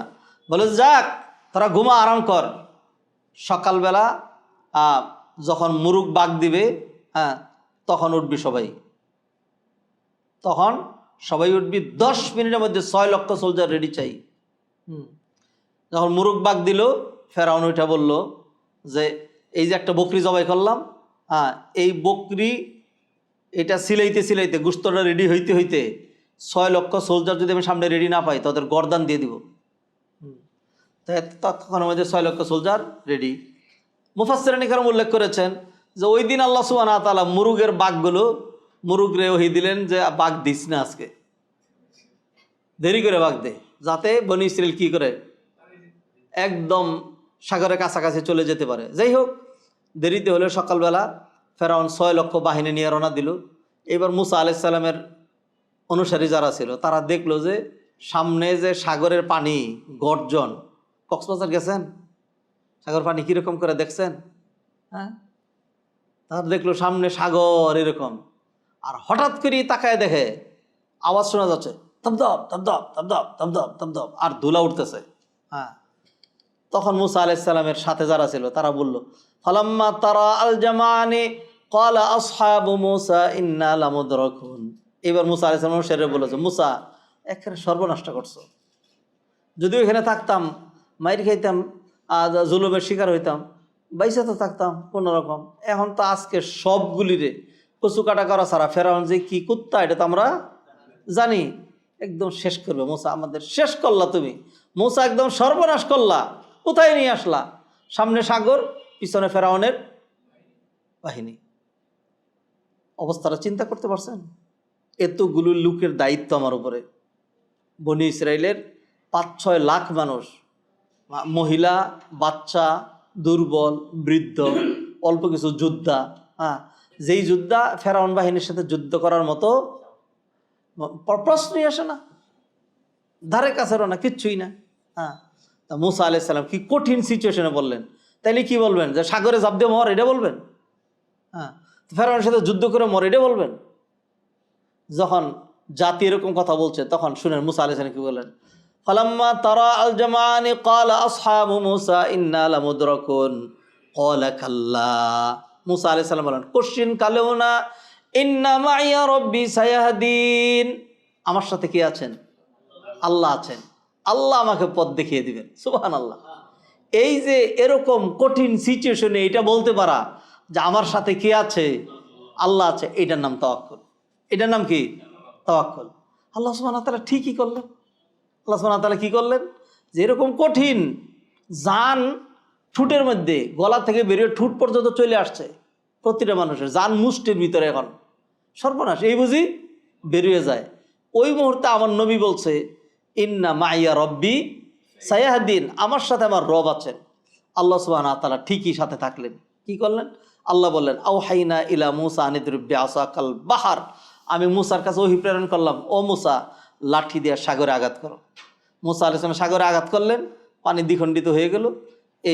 এই রাস্তা দিয়া আল্লাহ সুবহানাহু ওয়া তাআলা বনী ইসরাইলকে কি করে দিলেন? উদ্ধার করে দিলেন। সুবহানাল্লাহ। তাহলে তাকওয়া কাকে বলে এবং তাকওয়ার পুরস্কার কি, নগদ আল্লাহ সুবহানাহু ওয়া তাআলা এখানে দেখায় দিলেন। এইটা 1 ঘন্টার একটা ছোটোখাটো আলোচনা, মুসা আলাইহিস সালামের ঘটনাটা 1 ঘন্টার একটা ছোটোখাটো আলোচনা। 3 মিনিটে 4 মিনিটে আমি বলছি, বাকিটা বাদ দিলাম। আর একটা ঘটনার সময় শেষ হয়ে গেছে, তারপরে আরেকটা বলবো। সেটা হলো ইব্রাহিম আলাইহিস সালামের নাম শুনছেন? এবার দেখেন তাকওয়া কাকে বলে, তাওয়াক্কুল কাকে বলে। ইব্রাহিম আলাইহিস সালাম মূর্তিগুলো ভাঙলেন। বড়টারে না ভাঙিয়া ওর কাঁধে কুড়াল জুড়াই রাখলেন। সকালবেলা এসে বললো যে এই কাজ করছে, বড় সর্বনাশা কাজ করছে, বড় জালেম। সামিআনা ফাতান ইয়াজকুরুহুম ইউকালু ইব্রাহিম। আলোচনা বের করলো যে কেউ এগুলি নিয়ে এটা করে নাই। একটাই যুবক আছে যে এই মূর্তিগুলি নিয়ে উল্টাপাল্টা কথা কয়, তার নাম কি? ইব্রাহিম। ডেকে আনলো, আইনে জিজ্ঞাসা করলো, আনতা ফাআলতা হাযা বিআলিহাতিনা ইয়া ইব্রাহিম। ইব্রাহিম, তুমি কি এই কাজটা করছো? তখন ইব্রাহিম আলাইহিস সালাম জব হইল হ্যাঁ অথবা না, এই জব দিলেন না, কৌশলী জব দিলেন। তিনি বললেন, অপরাধের আলামত স্পষ্ট আছে, অপরাধের আলামত, অতএব নির্বুদ্ধের মতো খামাখা আমাকে কেন প্রশ্ন করছো? কুড়াল কি আমার হাতে? বড় ঠাকুর এখনো জীবিত আছে এবং কুড়ালও বড় ঠাকুরের কাছেই। বড় ঠাকুরের জিজ্ঞাসা করো ওদের সাথে কি সমস্যা ছিল। হ্যাঁ, অথবা ওদেরকে জিজ্ঞাসা করো যে কি কারণে বড় ঠাকুর গুতায় মারলো। হ্যাঁ, যখন এরকম বলছে তারা তো সর্বনাশ। ইব্রাহিম তো একেবারে মাইনকা চিপায় ফেলাই দিছে, আমাদেরকে বাংলায় বলে না এগুলি, এমন চিপায় ফেলাইছে শাকের করাতের মধ্যে। হ্যাঁ, তখন তারা বলে,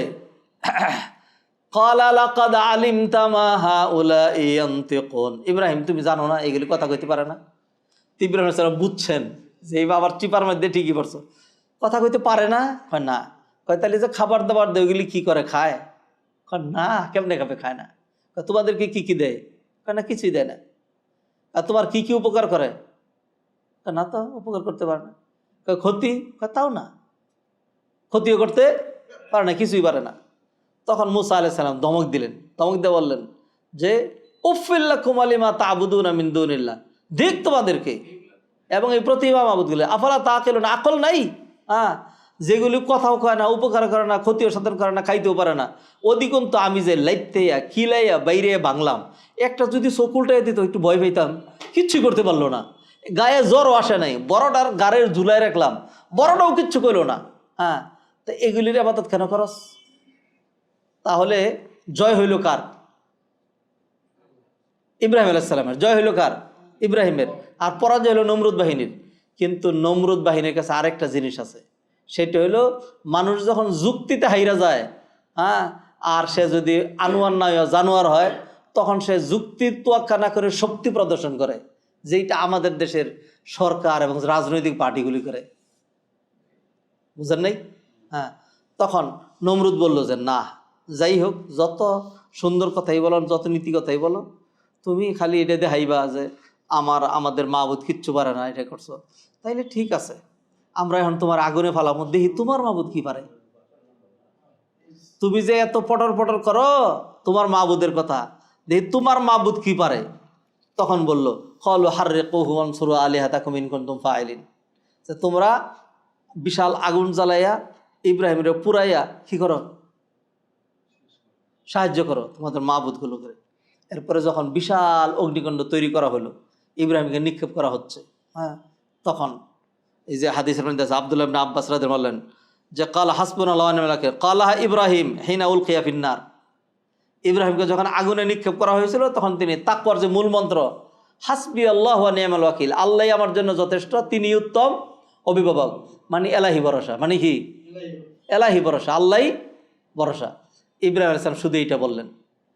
তো যেই লোকটা মানে সমস্ত মানুষ একদিকে গিয়ে বিবস্ত্র করে বিশাল অগ্নিকুণ্ডের মধ্যে তাকে নিক্ষেপ করা হচ্ছে, এই মুহূর্তে সে অন্য কোনো কিছুর তোয়াক্কা নাই, বলল কি আল্লাহ ভরসা। কি বলল? আল্লাহ ভরসা। আল্লাহ সুবহানাহু ওয়া তাআলা দেখাই দিলেন, আমার উপর ভরসা করবি আর আমি আল্লাহ তাআলা সাহায্য করব না। আল্লাহ সুবহানাহু ওয়া তাআলা ডাইরেক্ট অ্যাড্রেস করলেন, কুলনা ইয়া নারু কুনি বারদান ওয়া সালামান আলা ইব্রাহিম। হ্যাঁ, তো আল্লাহ সুবহানাহু ওয়া তাআলা আগুনকে সম্বোধন করে বললেন, ইব্রাহিমের জন্য শান্তি এবং আরামের বাগানে রূপান্তরিত হয়ে যাও। হয়েছিল নাকি হয় নাই? 40 দিন আগুনের ভিতরে ছিলেন ইব্রাহিম আলাইহিস সালাম। তিনি বলছেন, আগুনের আগে পরে জীবনে কোনো দিন এত আরামে থাকি নাই। সুবহানাল্লাহ। হ্যাঁ, সাংঘাতিক কঠিন কথা। কিন্তু দর্শক শ্রোতা ভাই ও বোনেরা, তাওয়াক্কুল নিয়ে তড়িঘড়ি করে অল্প কিছু আলোচনা করলাম। আলোচনা শুরু করতে একটু দেরি হয়েছে, আর অনিবার্য কারণে যদিও আমাদের আলোচনার ডিউরেশন মোটামুটি কম হয় নাই, 1.5 ঘন্টার মতো প্রায়, তারপরে এখানেই শেষ করতে হচ্ছে। তাওয়াক্কুলের যেইটুকুন কথাই বললাম, আল্লাহ সুবহানাহু ওয়া তাআলার মাধ্যমে আমাকে আপনাকে আমাদের সবাইকে সত্যিকার অর্থে আল্লাহর উপর যে ভরসা, সব সময় সকল সিচুয়েশনে সকল অবস্থায় আল্লাহর উপর ভরসা করার তৌফিক দান করুন। হ্যাঁ, এবং আল্লাহর উপর ভরসা করলে আল্লাহ যে সাহায্য করেন, যেইভাবে ইব্রাহিম আলাইহিস সালাম রে, মুসা আলাইহিস সালাম তার উম্মত রে, নবীজি এবং আবু বকরকে, মুসলমানদেরকে এবং বদরি উহুদের যোদ্ধাদেরকে আল্লাহ যেভাবে সাহায্য করেছিলেন, আল্লাহ সুবহানাহু ওয়া তাআলা যেন আমাদেরকে এইভাবে সাহায্য করেন। আসুন আল্লাহ ভরসা বলতে শিখি, আল্লাহর উপর ভরসা করতে শিখি। আমাদের কলব আল্লাহর উপর ভরসা করবে, আর জবান বলবে আল্লাহ ভরসা। জবান দিয়ে বলবো আর হাত দিয়ে কাজ করব, আর অন্তর দিয়ে বিশ্বাস হবে এটা যে ভরসা কার উপরে? ভরসা লিফটের উপরে না, ভরসা গাড়ির উপরে, ভরসা টাকার উপরে না। কোটি কোটি টাকার মালিক খাইতে পারে না। আল্লাহ যদি নার্ভ নষ্ট করে দেয়, আল্লাহ যদি আপনার কণ্ঠনালী নষ্ট করে দেয়, আল্লাহ যদি আপনার পেট নষ্ট করে দেয়, আল্লাহ যদি আপনার রুচি নষ্ট করে দেয়, খেতে পারবেন? খেতে পারবেন না। সেই জন্য সর্বাবস্থা ভরসা হবে কার উপরে? আল্লাহর উপরে।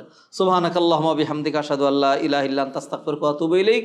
সাধুবাদ জানাই, ধন্যবাদ জানাই ইমাম বুখারী ট্রাস্ট, ইমাম বুখারী ট্রাস্ট এবং কুল্লিয়াতুল কোরআনের যৌথ উদ্যোগে আয়োজিত এই হালাকার পিছনে পৃষ্ঠপোষকতায়, শ্রোতায়, শ্রবণে, বলনে, উদ্যোগে যারা আছেন, আল্লাহ যেন সবাইকে কবুল করেন। একটা ছোট্ট প্রশ্ন আসছে, উত্তর দিয়ে সংক্ষিপ্ত করে উত্তর দিয়ে শেষ করছি। বিয়ের ক্ষেত্রে ছেলে বা মেয়ের জন্য কতটুকু দেখা যাবে? যেইটুকুন দেখলে তার প্রতি আকর্ষণ হবে, সেটা কি? সেটা হলো তার চেহারা, তার মাথা, তার চুল, তার হাত, তার পায়ের যৎসামান্য যেটুকুন দেখলে সে বুঝতে পারে যে হ্যাঁ, হাতের কালার কীরকম, পায়ের কালার কীরকম। মেয়ে দেখবে মানে এরকম না যে মেয়ের মারি খুলে তার দাঁত দেখতে হবে, নাক ইয়া করে নাকের ভিতরে পশম দেখতে হবে। হ্যাঁ, তারপরে তার কাপড় সরায় তার পেট পিট দেখতে হবে, এরকম না। হ্যাঁ, স্বাভাবিকভাবে এটা তো আনোয়ার এটা পাত্রপাত্রী, এটা বধূ স্বামী দেখার বিষয়, এটা তো জানোয়ার দেখার বিষয় না। কথা বুঝেন নাই? আল্লাহ সুবহানাহু ওয়া তাআলা মানুষকে মানুষের মতো কাজ করতে বলেছেন। আমি আর আপনি নর্দমায় খাইতে পারবো? নর্দমায় কুকুররা নর্দমায় খায় না? তা কুকুরের সাথে যেটা অ্যাডজাস্ট, হ্যাঁ, সেটা আমাদের সাথে অ্যাডজাস্ট হয় না?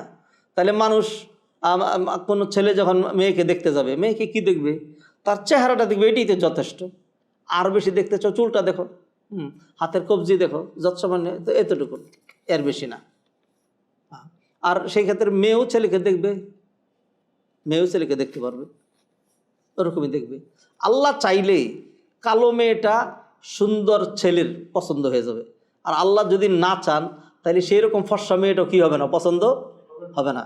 অনেক কালো মেয়েরা যারা বিয়ে করছে জিজ্ঞাসা করলে যায়, এইটা কেমনে বিয়ে করলেন? হ্যাঁ, এবার হাসিয়ে দেখো আর কি, কী যে বলেন, আমার কাছে এত সুন্দর লাগছে, এখনও খুব সুন্দর লাগে। এটা কার পক্ষ থেকে আসে? আল্লাহর পক্ষ থেকে আসে। সুবহানাকাল্লাহুম্মা ওয়া বিহামদিকা আশহাদু আল্লা ইলাহা ইল্লা আনতা আস্তাগফিরুকা ওয়া আতুবু ইলাইক ওয়া মা তাওফীকি ইল্লা বিল্লাহ। আসসালামু আলাইকুম ওয়া রাহমাতুল্লাহি ওয়া বারাকাতুহু।